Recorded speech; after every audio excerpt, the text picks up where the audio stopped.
పైగా ఈ రాక్షసులందరికీ కామన్గా ఉండే క్వాలిటీ ఏంటో రావణాసురుడు కూడా అంతే.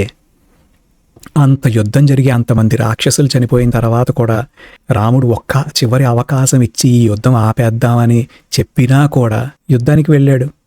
సేమ్ అదే మూర్ఖత్వంతో భండాసురుడు 2185 అక్షౌహిణుల సైన్యాన్ని తీసుకుని యుద్ధరంగంలోకి ప్రవేశించాడు. మీరు ఒక్కసారి ఎంతమంది సైన్యం ఉండుంటారో ఊహించుకోవడానికి ప్రయత్నించండి. 2185 అక్షౌహిణిలో, ఒక అక్షౌహిణి అంటే లక్షలలో రథాలు, గుర్రాలు, ఏనుగులు సైన్యం, అన్ని లక్షల్ని 2185తో మల్టిప్లై చేయాలంటే 2185తో మల్టిప్లై చేయండి. ఎంత సైన్యం వచ్చి ఉంటుంది. మనం ఇంత భీకరమైన యుద్ధం మహాభారతంలో చూసాం. అంటే మహాభారత యుద్ధం కంటే భీకరమైన యుద్ధం సృష్టిలో ఇంకొకటి జరిగింది. అదే భండాసుర వధ.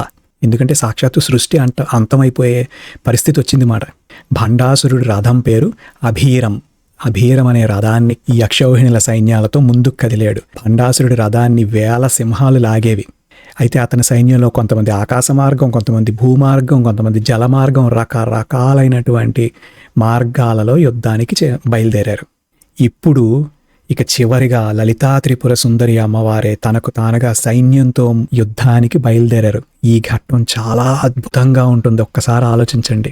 లలితా త్రిపుర సుందరి అమ్మవారి రథం పేరేంటి? శ్రీచక్ర రథం. శ్రీచక్ర రథానికి 4 వేదాలు చక్రాలుగా ఉన్నాయని మీకు ముందే చెప్పాను కదా. ఆమె రథాన్ని కేవలం 4 గుర్రాలు రాగుతాయి. ఆ 4 పురుషార్థాలు మాట, ధర్మార్థ కామ మోక్షాలు అంటాం కదా. ఆ 4 పురుషార్థాలు.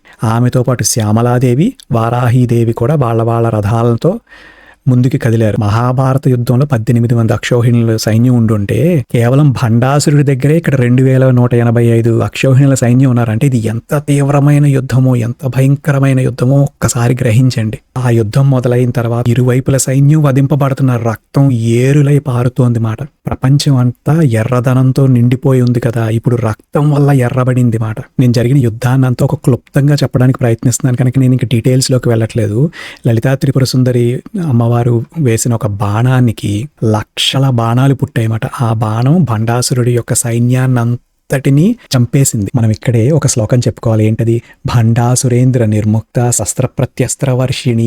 భండాసురుడు వేసిన అస్త్రాలన్నిటిని తునాతునకలు చేసే ప్రత్యాస్త్రాల అమ్మవారు వేశారన్నమాట. అయితే తన సైన్యాన్ని అంతటినీ వధించేసిన లలితా త్రిపుర సుందరి అమ్మవారిని చూసి భండాసురుడు కోపోద్రిక్తుడైపోయాడు. తన దగ్గరున్న శక్తిని అంతా ఉపయోగించి ఒక అతి భయంకరమైన పని చేశాడు. భూత భవిష్యత్ వర్తమాన కాలాల్లో ఉన్నటువంటి రాక్షస గణాలన్నిటిని మళ్ళీ తీసుకొచ్చాడు. దాని ప్రభావం వల్ల హిరణ్యకశిపుడు, హిరణ్యాక్షుడు, రావణాసురుడు, కంసుడు